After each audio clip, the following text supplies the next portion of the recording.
Foreign Secretary, if the vote goes the way of bombing Syria, how soon would you expect Britain to be in action over Syria? Well, very quickly. As you know, we're already flying tonight reconnaissance. Probably not tonight, but it could be tomorrow night. We're already flying reconnaissance missions over Syria. Our planes are carrying weapons over Syria into Iraq.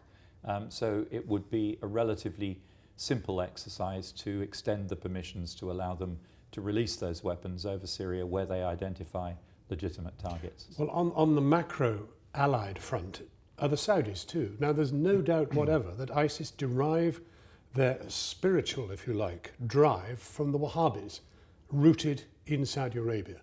What efforts are you making to get the Saudis to address the radicalism that flows out of their religious quadrants in their country?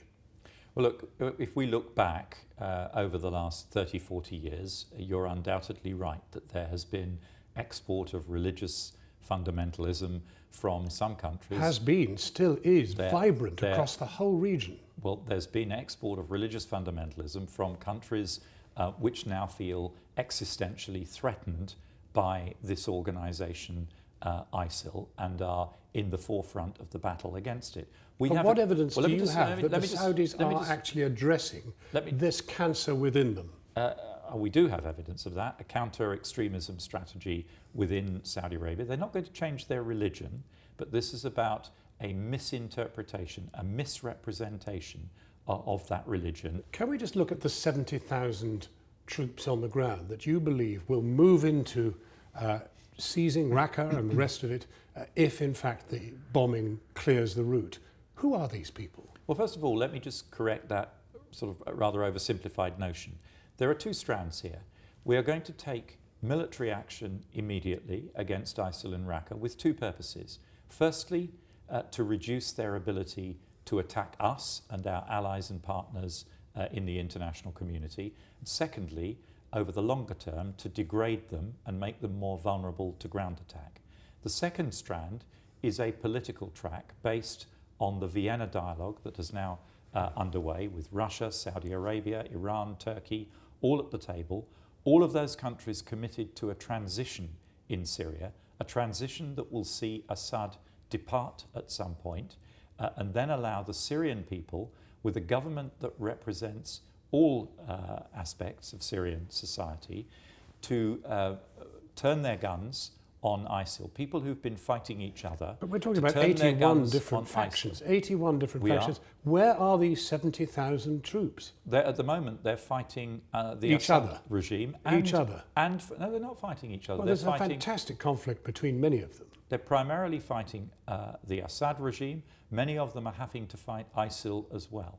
I'm not suggesting for a moment that these people are going to weld into a single homogeneous force. What is necessary is that they are all pointing their guns in the same direction, that we bring the civil war between the Assad regime and the opposition to an end.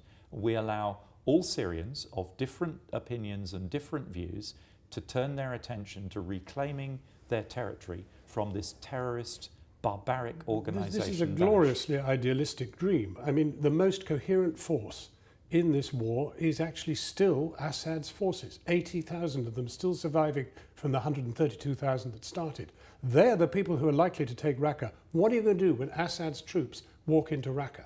The Syrian regime forces will certainly provide an important part of the overall Syrian transitional government force that is able eventually to clear the territory. And you think then that they will turn on Assad, a man that they have defended through thick and thin, through 4 years of utter mayhem, that in some way they'll suddenly say, hang on, the real act in town is the West, not Assad? Look, Assad will have gone at this stage. The transitional government will be in control in Syria. This is not... How is he going to be gone? He hasn't been gone in 4 years. I'll tell you how he'll be gone. Because Russia is sitting at this table with us in Vienna. And I've said this in the Commons and I'll say it again today. There is one person in the world who can bring this madness to an end immediately, and that is Mr. Putin, by picking up the telephone to Mr. Assad and telling him the game is over. And when the time is right, that is what I expect will happen. Because what matters to Russia is stability in Syria, protecting its equities in Syria, and seeing the destruction of ISIL, which is at least as big a threat to Russia as it is to any country in the West. Remember, Mr. Putin's got 13 million Sunni Muslims inside the Russian Federation.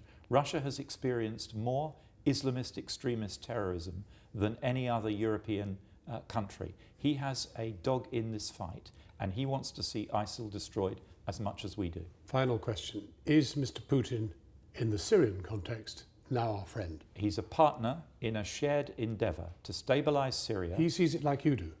I think Russia would see it as a transactional relationship.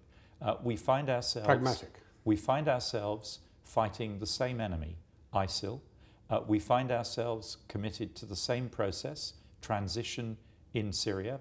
Both Russia and the UK have signed the communique at Vienna, committing us to a transitional government in Syria.